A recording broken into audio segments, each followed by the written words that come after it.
Бір күні базарда қызанақ пен қияр алғаш рет кездесті. Қияр оған қамқор болып көрінді, жылы сөйлеп, көмектесті. Уақыт өте, екеуі бір-бірін шын жақсы көріп қалды. Олар үйленіп, бақытты өмір бастаймыз деп сенді. Бірақ біраз уақыттан кейін қияр ішімдікке салына бастады. Қызанақ өз үйінде өзін жалғыз әрі қорғансыз сезінді.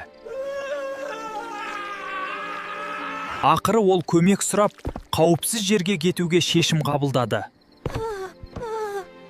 Қияр бәрін жоғалтқанын кеш түсінді, бірақ уақыт кері қайтпады. Бір күні ол абайсызда жолға шығып, ауыр жағдайға тап болды. Ал қызанақ қорқыныштан алыстап, тыныш әрі қауіпсіз өмірді таңдады. Сәтте қияр ауруханада көзін ашты.